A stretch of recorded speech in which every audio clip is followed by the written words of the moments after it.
Troisième partie, le Sphinx, gardien de l'horizon.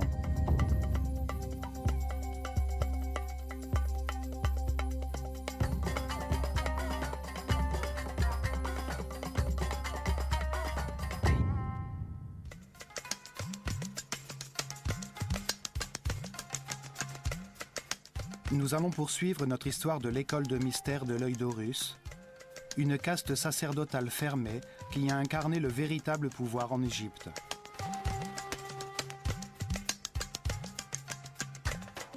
Elle fut organisée par les prêtres qui ont survécu au déluge universel et qui avaient conservé le savoir de l'ancestrale civilisation atlantidéenne. Des êtres très évolués qui ont vu dans ce cataclysme une chance de bâtir une nouvelle civilisation vouée à l'élévation spirituelle.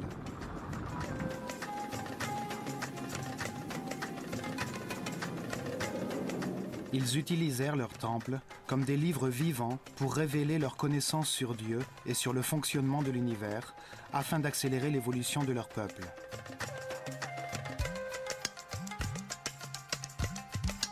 Ils concentrèrent dans ces temples tout leur savoir et toute leur richesse et en firent les vecteurs du développement de la civilisation égyptienne.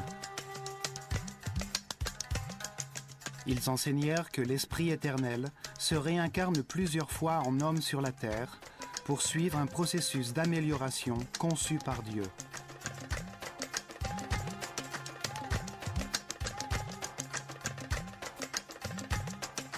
Il s'incarne dans de différents corps, nés dans des familles, des époques et des lieux différents, dans différentes conditions matérielles, économiques et sanitaires. Il se réincarne plusieurs fois sur la Terre, pendant que le système solaire tourne autour du centre de la galaxie, ce qui dure 25 920 ans. Un tour qu'ils ont appelé année cosmique. Pendant ce cycle, la conscience de l'homme est sous l'influence de l'énergie des différentes constellations qui déterminent les processus nécessaires pour son évolution, comme le Soleil détermine les changements de saison.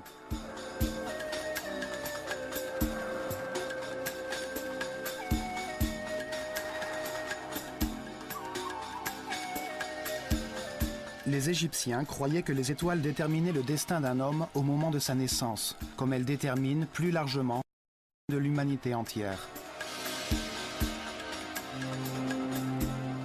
Ils concevaient le destin comme un ensemble de difficultés que chaque homme devait connaître dans sa vie afin d'en apprendre quelque chose. Selon eux, on ne pouvait connaître la vérité qu'en comparant des fins opposées, dans un univers dual formé de contrastes, de lumière et d'obscurité.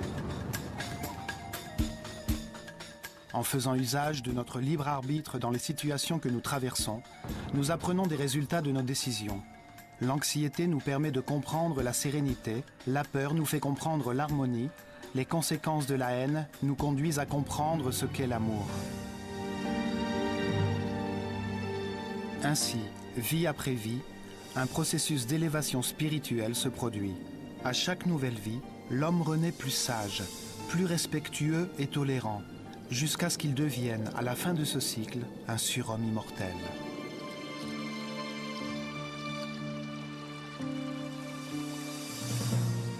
À ce moment d'illumination, il est capable de se souvenir de toutes les vies qu'il a vécues, de toutes les fautes qu'il a faites, en comprenant que, grâce à elles, il peut maintenant connaître la raison de son existence.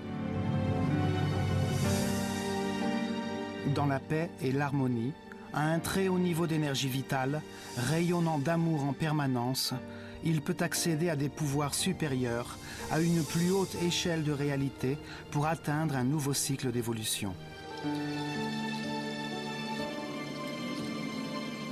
Le processus d'évolution l'a tiré de son animalité originelle, en le transformant en un grand savant, en un être immortel et respectable qui ne connaît plus aucune limite.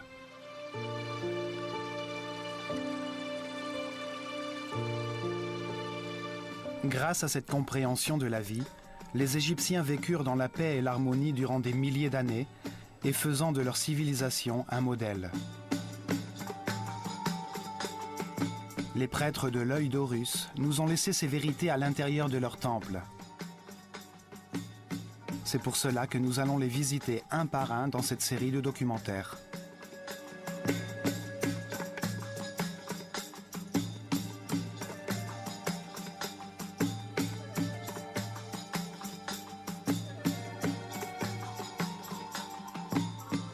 Aujourd'hui, dans notre recherche de la vérité, nous irons au plateau Gizeh, comprendre le message du Sphinx.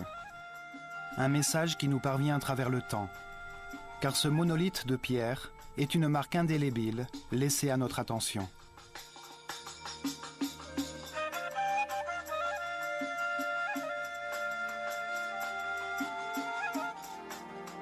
Le Sphinx révèle des mouvements astronomiques observés pendant des milliers d'années par les Atlantidéens au cours du cycle astronomique précédant l'ère égyptienne. De nos jours, nous croyons que l'Atlantide n'était qu'un mythe.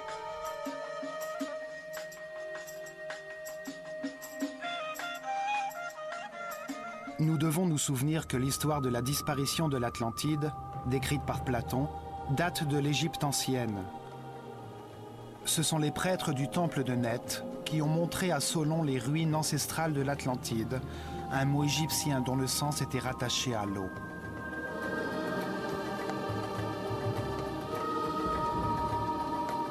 Le terme Atlu veut dire eau, ou plus précisément, la limite de la terre qui touche l'eau.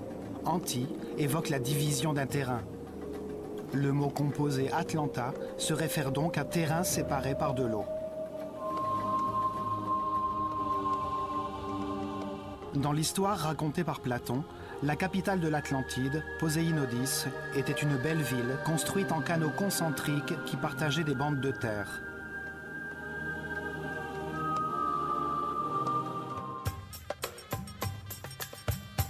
Pour dévoiler les secrets du Sphinx, et sa forme symbolique, sa taille gigantesque de pierre monolithique, sa situation géographique et la direction de son regard. Nous reconstituerons les mouvements des étoiles après le déluge universel et nous verrons ce que veulent dire les signes d'érosion provoqués par les pluies sur son corps.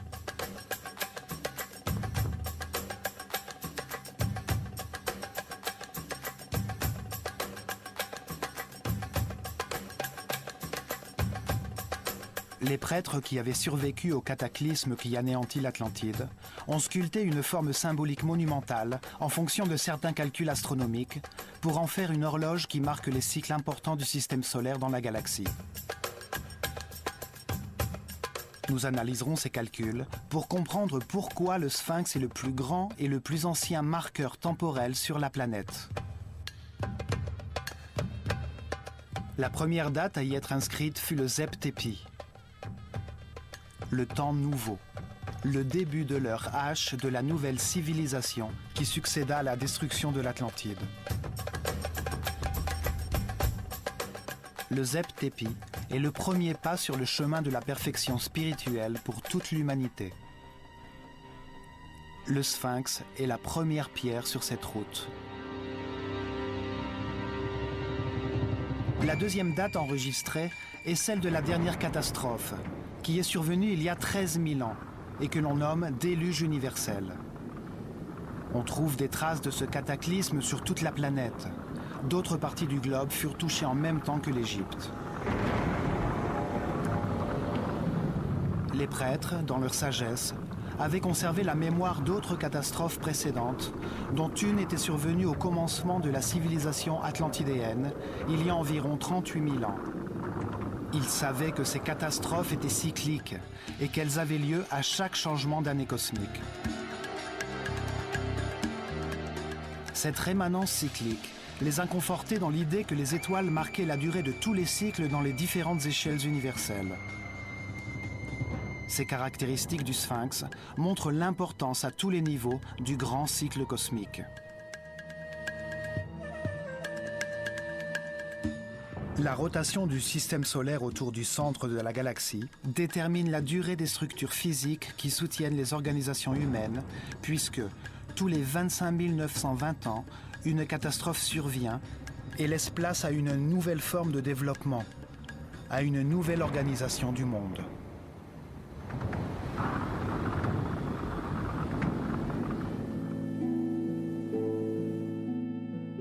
Les structures qui organisent la vie et le développement de l'homme sont périodiquement détruites.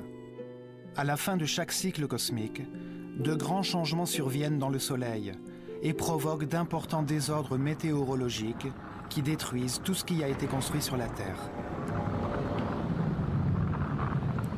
Les prêtres de l'œil d'Horus nous ont appris que cela faisait partie d'un processus conçu par Dieu pour permettre le développement de nouvelles civilisations sur la Terre, pour permettre l'expression de nouvelles manières de voir l'univers. C'est comme si l'humanité, ne formant qu'un seul corps, mourait tous les 25 920 ans pour renaître sous une forme plus parfaite. Le même processus que celui par lequel passe l'homme, mais à une échelle collective, avec un esprit plus grand.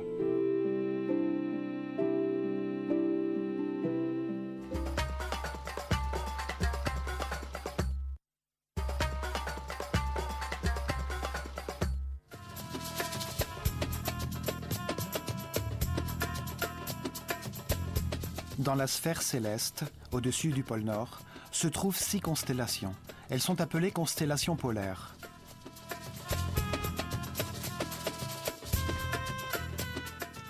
Plus bas, près de l'équateur, se trouvent 12 constellations zodiacales.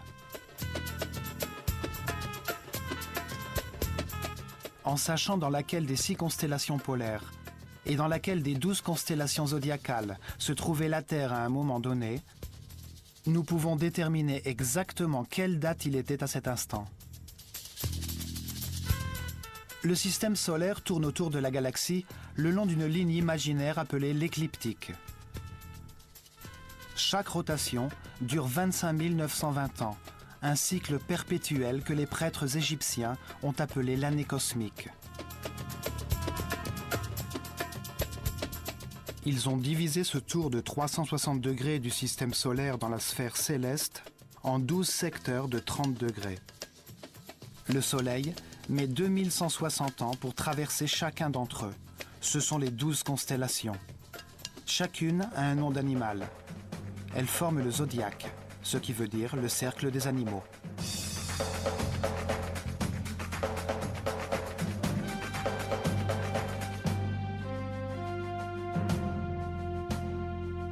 Tout au long de cette rotation, la planète reçoit les différentes énergies des 12 constellations ou signes du zodiaque. Ce sont eux qui déterminent le destin de l'homme à chacune de ses réincarnations, les circonstances difficiles par lesquelles il doit passer pour effectuer son apprentissage.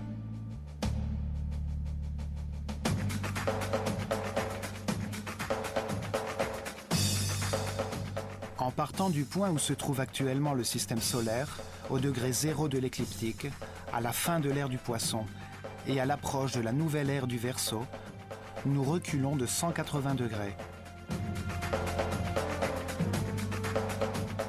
C'est là où le système solaire se trouvait il y a 12 960 ans, à 180 degrés de l'autre côté de l'écliptique, dans la constellation du Lion. Les scientifiques d'aujourd'hui nous disent que cette époque correspond environ à la fin du Pléistocène, quand les glaces ont fondu et que le déluge universel est survenu.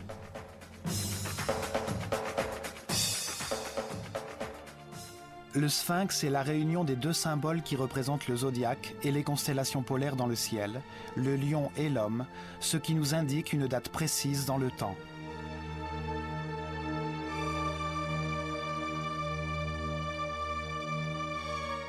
Cet animal hybride représente les 2 zones célestes dans lesquelles ces étoiles se trouvent. Le corps du lion représente la constellation du lion.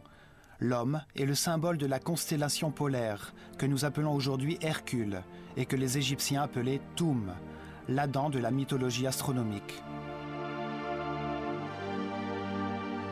Le mouvement combiné de ces 2 niveaux célestes est appelé pari-passu. La paire de constellations que la Terre traverse dans son parcours autour de la galaxie, que les scientifiques nomment la précession des équinoxes. Le sphinx marque ainsi le Zep-Tepi, le nouveau temps. L'étoile polaire est appelée ainsi car elle se situe au-dessus du pôle Nord, directement au-dessus de l'épine dorsale de la planète, de son axe de rotation. C'est une étoile fondamentale, qui a le pouvoir de diriger le ciel, car vue depuis la Terre, la sphère céleste tourne autour d'elle. L'inclinaison de l'axe de la Terre par rapport au Soleil se déplace lentement pendant le cycle cosmique et vise un deuxième cercle, plus haut dans le ciel, formé par 6 étoiles polaires différentes.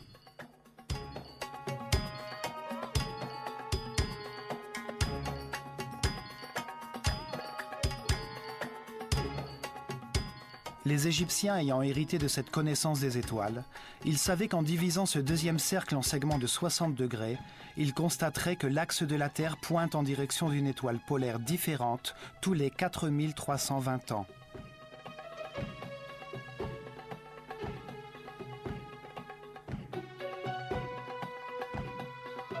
Ces étoiles polaires forment 6 constellations, qui se trouvent exactement au-dessus du pôle Nord, à chaque angle de 60 degrés sur le parcours que la Terre effectue durant la grande année cosmique. On les appelle les constellations polaires.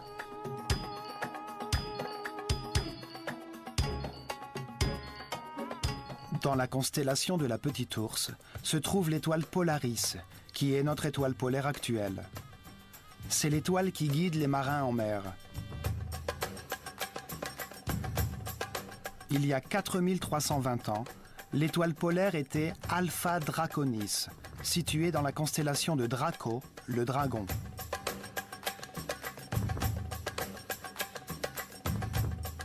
Il y a 8640 ans, le pouvoir céleste résidait dans l'étoile polaire de la constellation d'Hercule ou de l'Homme.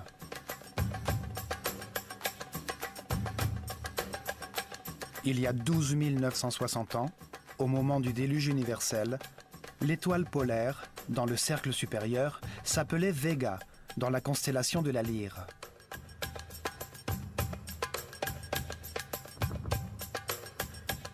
Encore 60 degrés en arrière, il y a 17 280 ans, l'étoile de Deneb, dans la constellation du Cygne, brillait dans le pôle Nord. Il y a 21 600 ans, Alphyrque, dans la constellation de Céphée, se trouvait au-dessus du pôle.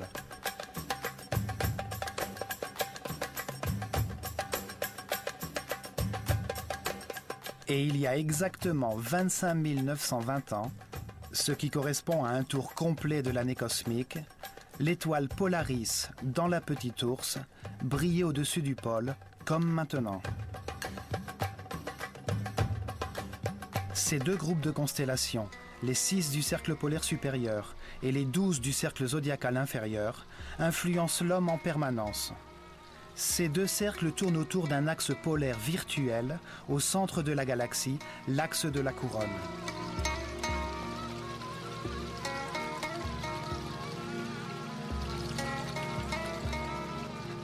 Pour les Égyptiens, toutes les sphères célestes reposaient sur ces colonnes polaires, disposées symétriquement à chaque angle de 60 degrés, sur le cercle vers lequel pointe l'axe de la Terre dans son voyage à travers la galaxie.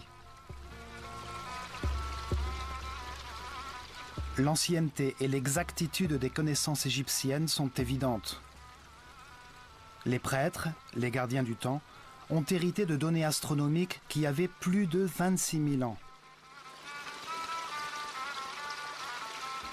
Les astronomes modernes ont pu prouver l'existence de ces deux mouvements, qu'ils appellent la précession des équinoxes, car c'est à travers les changements dans l'axe des équinoxes qu'ils ont pu les vérifier. Le Soleil, vu de la Terre durant une année solaire, semble avoir 4 coins, 4 positions qui limitent ses mouvements dans l'horizon. Elles correspondent aux solstices d'été et d'hiver et aux équinoxes d'automne et de printemps. Le solstice d'été, le 21 juin, est le jour le plus long et par conséquent la nuit la plus courte de l'année. Le solstice d'hiver, le 22 décembre, est le jour le plus court et la nuit la plus longue de l'année. Les équinoxes d'automne et de printemps sont 4 jours pendant lesquels le jour et la nuit ont la même durée.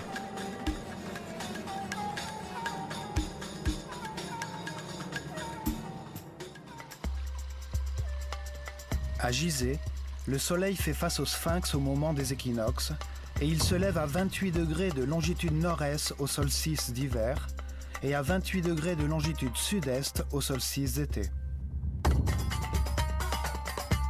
Les équinoxes sont non seulement des points d'équilibre entre le jour et la nuit, mais aussi entre les énergies de la lumière et des ténèbres. Ces jours-là, les portes dimensionnelles du temps et de l'espace s'ouvrent. C'est pour cette raison que les jours d'équinoxe ont été traditionnellement importants pour toutes les cultures sur la Terre. Chaque année, la ligne imaginaire qui rejoint les deux équinoxes change légèrement d'inclinaison par rapport au Soleil. Cet axe se déplace d'1 degré en 72 ans et de 30 degrés en 2160 ans. Au bout de 25 920 ans, il a effectué une rotation de 360 degrés. Par conséquent, ce que l'on appelle aujourd'hui la précession des équinoxes correspond exactement au cycle défini par les Égyptiens dans le pari passu, aux 2 niveaux de rotation de la Terre durant la grande année cosmique. En reliant le signe du lion avec celui de l'homme dans la constellation d'Hercule, le Sphinx marque le moment qui a immédiatement suivi le déluge universel, un désastre qui arrive périodiquement à la fin de chaque grand cycle cosmique, tous les 25 920 ans.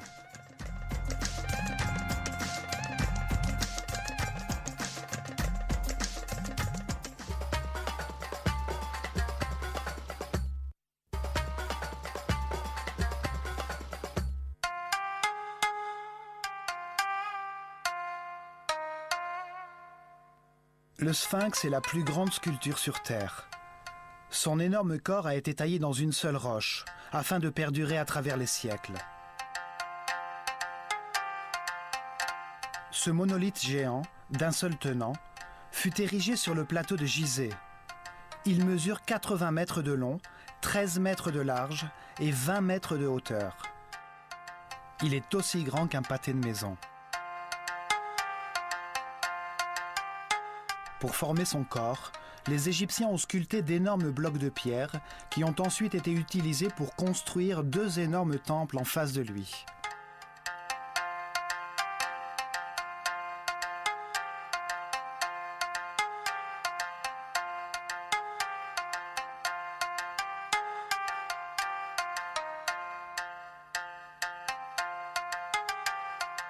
Énigmatique et imposant, c'est le plus beau monument qui nous reste du passé. Il a vu à ses pieds naître, changer et disparaître plusieurs cultures.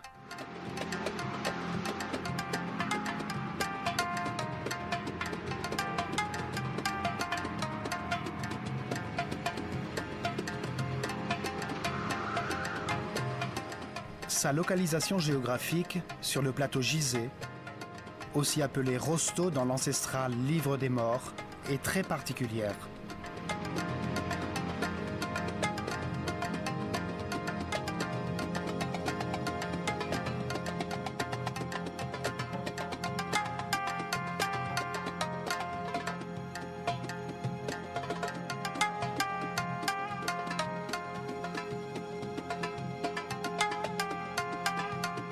Son corps de lion est situé par rapport à l'équateur, à 30 degrés de latitude nord, et presque exactement sur le méridien qui se trouve au 30e degré de longitude entre le pôle nord et le pôle sud.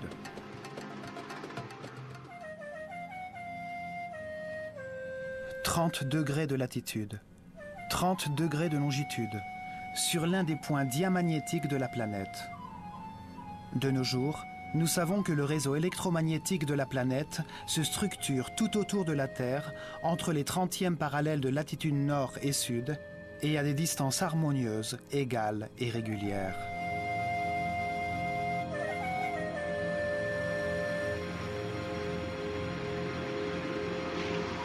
Toutes les créatures, aussi petites soient-elles, possèdent un réseau neuronal, une matrice qui canalise et diffuse harmonieusement l'énergie dont leur corps a besoin.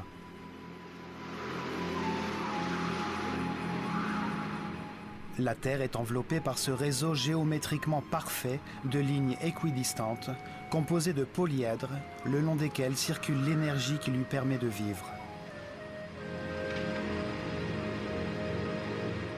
On les appelle les lignes Li et les lignes Harman. Elles forment une matrice de points névralgiques qui produisent naturellement des tourbillons énergétiques. Ces tourbillons ont été secrètement utilisés par les gouvernements et les individus qui en ont la connaissance pour générer des forces antigravitationnelles permettant la lévitation. Ces tourbillons électromagnétiques sont harmonieusement répartis sur la surface du globe et provoquent des désordres magnétiques et énergétiques avérés. Le triangle des Bermudes, du dragon et du démon, où des disparitions mystérieuses ont eu lieu, sont des points diamagnétiques reconnus. D'autres cultures que les Égyptiens ont judicieusement bâti des pyramides sur des points diamagnétiques.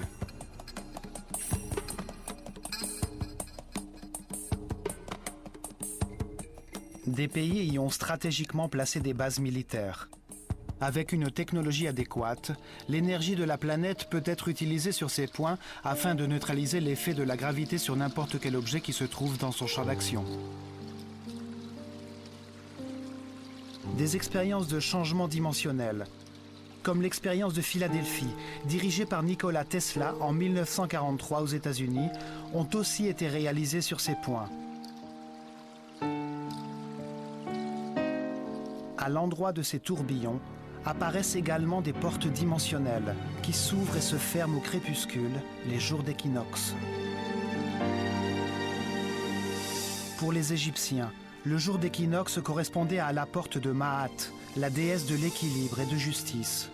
Ces jours-là avaient lieu sur le plateau Rosto des cérémonies particulières auxquelles participaient les disciples de l'école de mystère. Ils se servaient du tourbillon pour terminer la formation des prêtres qui avaient atteint, après des années, le 5e ou 6e niveau de conscience. Ils étaient alors transportés par une force externe jusqu'aux plus hautes dimensions. Les prêtres de l'œil d'Horus ont utilisé leur savoir ancestral pour construire, à un point critique du réseau électromagnétique de la planète, une grande pyramide qui leur permettait d'exploiter une source inépuisable d'énergie à des fins spirituelles. Ils recevaient dans leur corps les énergies condensées de la planète, grâce auxquelles ils pouvaient atteindre de très hauts niveaux de vibration qui provoquaient chez eux des états particuliers de conscience.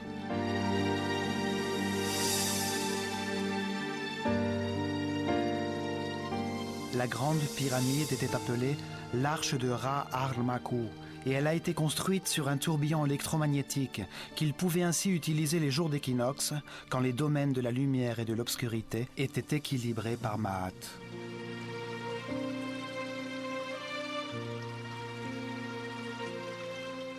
Ces jours-là naissaient les Néthers, les esprits exceptionnels, les Sem-Su-Or, disciples d'Horus, qui rayonnaient d'amour et guidaient leur peuple en élevant son niveau de conscience par leur exemple et par leur connaissance de la réalité de l'univers.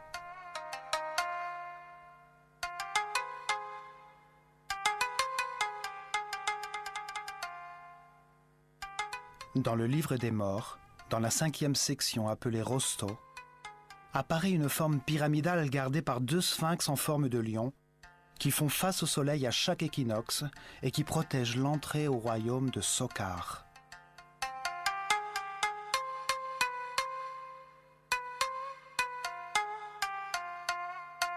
Les couloirs ascendants ressemblent au passage de la grande pyramide.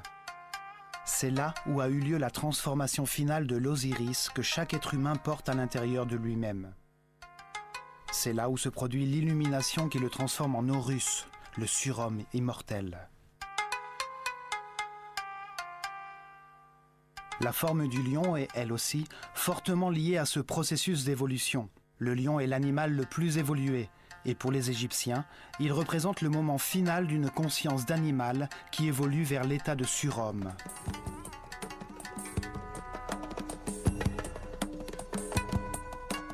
Ces éléments, parmi de nombreuses preuves, font de l'emplacement du sphinx un lieu particulier et disqualifient l'idée selon laquelle le sphinx ne serait qu'un simple monument et la grande pyramide un tombeau.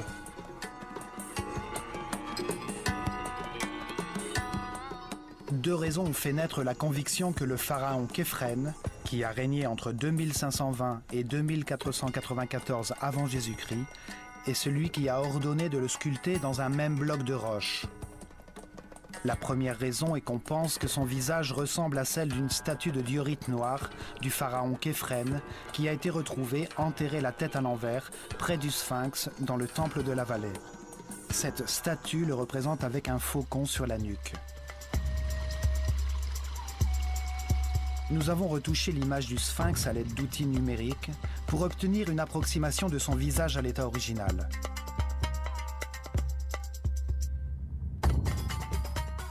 Nous avons constaté que ses traits sont totalement différents de ceux de Képhren.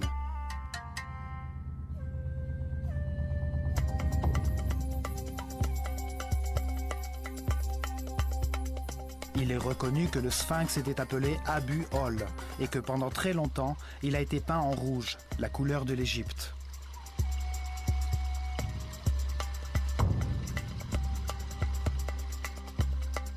Avec le temps, ont disparu le pectoral fait de pierres semi-précieuses, la barbichette, les couleurs de son élégant némès, ainsi que toutes les plaques de granit blanc poli de la pyramide de Képhren. La seconde raison est qu'une stèle, sculptée dans la pierre, avec la syllabe Kef, écrit sur la 13e ligne, a été retrouvée entre les bras du Sphinx. Selon les égyptologues traditionnels, ceci permet d'attribuer sa construction à Képhren.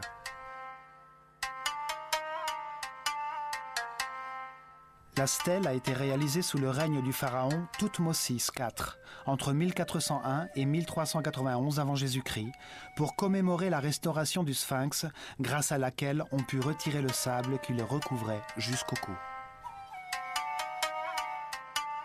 La stèle indique que le Sphinx est la personnification d'un grand pouvoir magique qui a existé à cet endroit depuis le début des temps, depuis le Zep-Tépi. Son texte dit que, quand il était très jeune, Thoutmôsis IV a vu le Sphinx en rêve et que celui-ci lui a promis qu'il deviendrait pharaon s'il le faisait désensabler.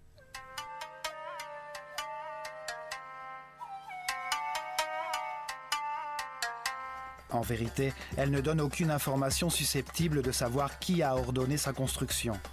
Il n'y est fait aucune mention de Képhren comme bâtisseur du Sphinx. Il fut sûrement l'un des restaurateurs qui, comme Thoutmôsis IV, ont enlevé le sable qu'il avait recouvert au cours du temps.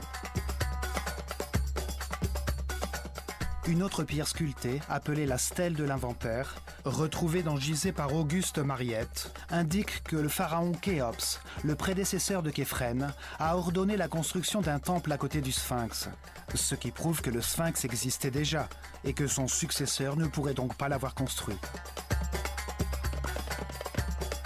Pourtant, cette stèle n'a pas été reconnue par les égyptologues orthodoxes, qui considèrent qu'elle n'est pas d'époque, car le style dans lequel elle est écrite ne correspond pas à celui en usage sous le règne de Khéops.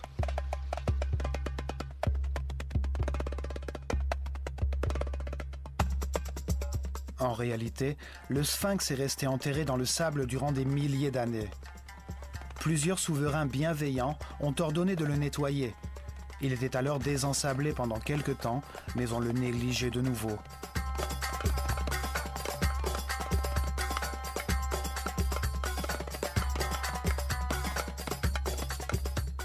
La direction de ses yeux est une autre clé pour comprendre son mystère.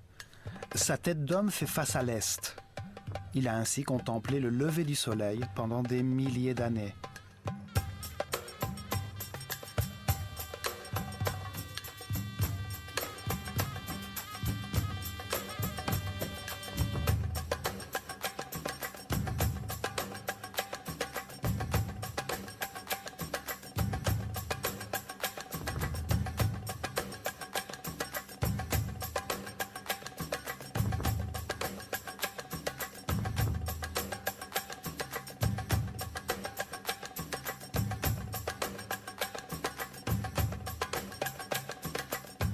Ses yeux montrent intentionnellement et avec précision un point de l'horizon, là où le soleil se lève les jours d'équinoxe, le vrai est, le point de passage dimensionnel.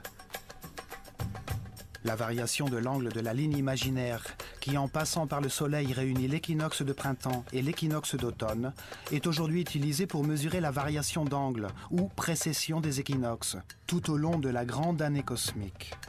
Son angle varie d'1 degré en 72 ans, de 30 degrés en 2160 ans et de 360 degrés en 25 920 ans.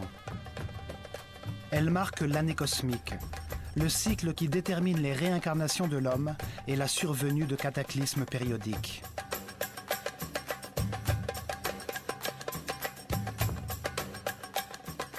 À partir de l'emplacement exact du Sphinx, des scientifiques américains ont reconstitué la sphère céleste en calculant avec un ordinateur la position de la Terre sur l'écliptique il y a 12 960 ans et le déplacement du système solaire.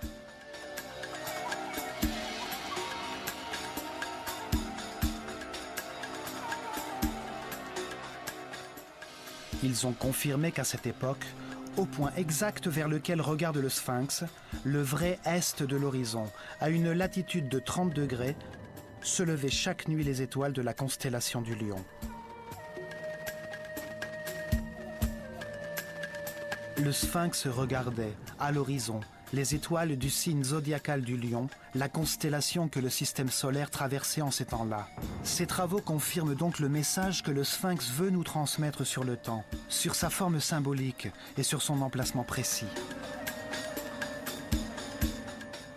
Au même moment, à 90 degrés au sud, se trouvait la constellation d'Orion, à 9 degrés sur la ligne du méridien nord-sud.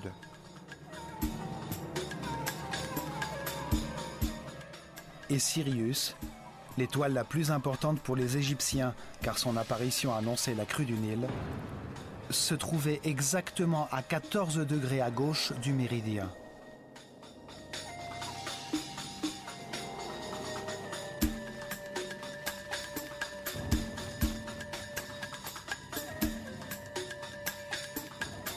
La date que le Sphinx nous indique, le début de la nouvelle civilisation, le Zep-Tepi, est confirmée par la relation entre sa forme symbolique et la constellation zodiacale du Lion, d'une part, et de la constellation polaire d'Hercule, d'autre part. La direction de ses yeux, indiquant l'équinoxe printanier au lever du soleil, et la constellation du Lion la nuit, fait de lui une horloge astronomique tout à fait exacte. Son emplacement a été choisi avec une grande précision pour en faire le porteur d'un message à l'intention de tous ceux qui, à l'avenir, chercheraient la vérité.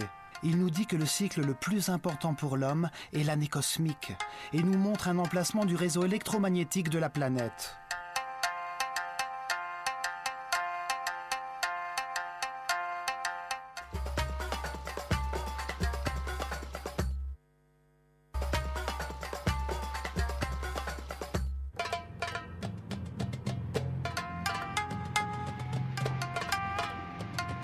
Il y a un autre élément du Sphinx qui confirme le Zep-Tepi, le moment auquel le Sphinx a été construit. C'est une preuve d'origine géologique et climatique. En 1960, le mathématicien français René Schwaller, de Lubitsch, a déclaré que le corps de lion du Sphinx montrait des signes d'érosion provoqués par la pluie.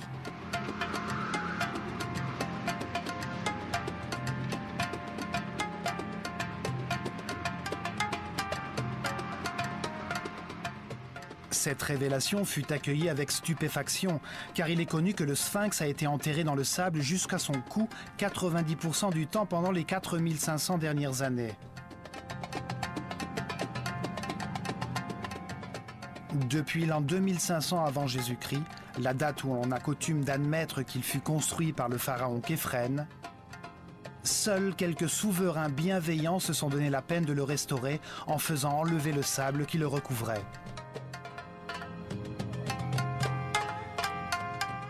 L'un des derniers désensablements fut ordonné par Napoléon, quand il était en Égypte. Ainsi, comment pourrait-il montrer des signes d'érosion provoqués par la pluie ?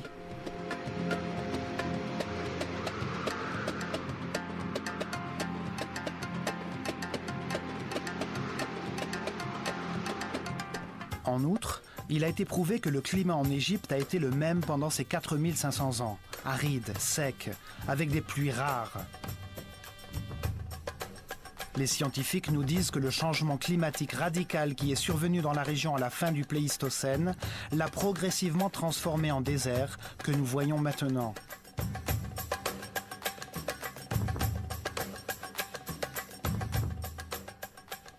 Cela signifie que la pluie qui a érodé le corps du Sphinx pourrait être tombée seulement entre les années 10 960 et 5000 avant Jésus-Christ, quand le plateau Gizeh s'est transformé en désert de sable et que le Sphinx a été enterré jusqu'au cou, protégé du temps.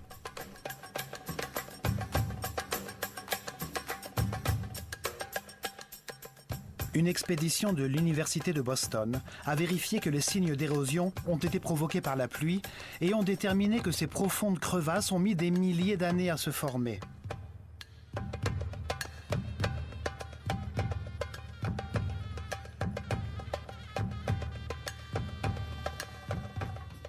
Ceci confirme l'antériorité du Sphinx et relance le débat sur la date de commencement de cette civilisation, point sur lequel les égyptologues orthodoxes ne sont pas venus à s'accorder.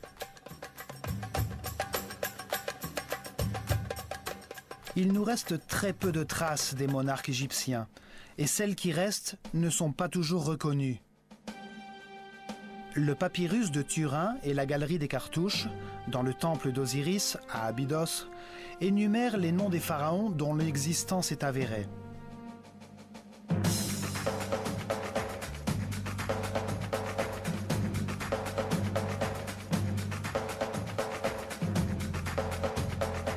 On attribue l'unification de l'Égypte vers l'an 3000 avant Jésus-Christ au légendaire roi Ménès, dont le nom apparaît sur la palette de Narmer. Selon l'histoire officielle, il aurait ainsi donné naissance à la première dynastie des pharaons. Mais ces inventaires, comme celui dressé par le prêtre Manetho en l'an 300 avant Jésus-Christ, dans son histoire de la civilisation égyptienne, remontent en réalité plus loin dans le temps, faisant référence à des souverains antérieurs qui ne sont pas aujourd'hui reconnus car ils sont considérés comme des mythes irréels.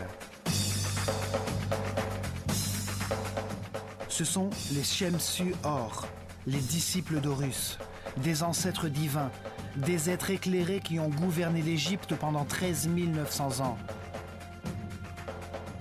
Puis vient le tour des Aku, ou hommes sages, d'autres monarques exceptionnels qui, d'après ces documents, ont dirigé l'Égypte pendant 11 000 ans, avant l'avènement des pharaons qui régnèrent durant 30 dynasties.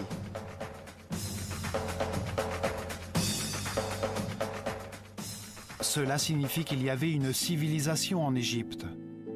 Avant même le déluge universel, pendant le cycle atlantidéen, avant le Zep-Tépi et le commencement d'un nouveau cycle intégrant les connaissances antérieures. Ceci explique aussi une des incohérences de l'histoire officielle, qui fait débuter la civilisation égyptienne vers l'an 3000 avant Jésus-Christ. Il est inconcevable que l'art, la science, les techniques d'architecture et l'écriture hiéroglyphique aient pu être aussi développées dès cette époque. Certaines des réalisations des premières dynasties surpassent les développements ultérieurs.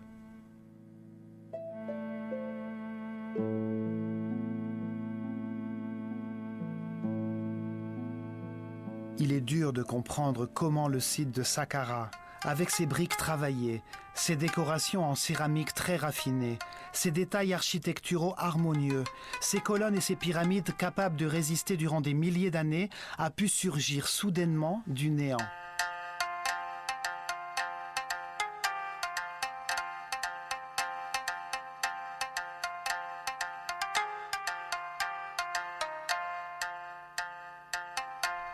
C'est comme si notre civilisation actuelle avait subitement construit une navette spatiale, sans avoir jamais connu les avions de toile, le DC-3 ou les vols Gemini qui conduisent l'homme sur la Lune. Il est clair que la civilisation égyptienne a hérité du savoir accumulé durant le cycle précédent et qu'elle a été guidée dès son commencement par une caste sacerdotale d'êtres très évolués spirituellement, comme l'attestent les découvertes archéologiques retraçant la liste des souverains égyptiens.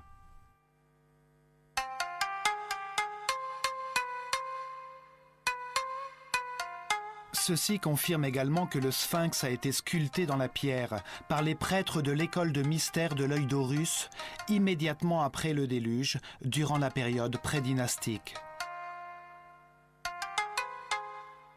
Le sphinx est une sculpture gigantesque, construite en un seul bloc, pour résister à l'épreuve du temps. Sa forme symbolique a été minutieusement étudiée pour en faire un point de rencontre astronomique. Il se trouve précisément sur l'un des nœuds diamagnétiques de la planète, indiquant la présence de forces énergétiques planétaires là où la Grande Pyramide a été construite.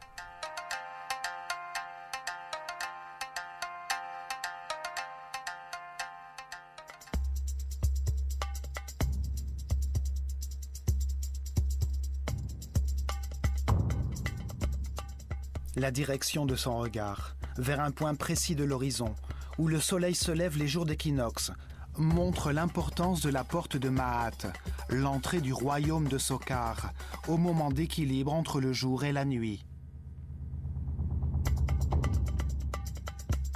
Dans cet univers de contraste, c'est seulement grâce à cet équilibre entre la lumière et l'obscurité, entre deux extrêmes, que l'unité peut être réalisée. Ce niveau de compréhension ne peut être atteint qu'en évaluant les résultats de décisions prises au cours de nombreuses réincarnations, pour trouver la voie du respect et de la tolérance, de la paix et de l'harmonie. Tous les temples de la civilisation égyptienne ont porté ce message, le chemin du perfectionnement par la réincarnation pour atteindre l'illumination était le fondement de leur foi. Le sphinx montre également que la civilisation égyptienne remonte à très longtemps, au commencement du monde nouveau, le Zep-Tepi, il y a 12 900 ans, quand les étoiles de la constellation de Lion brillaient en face de lui.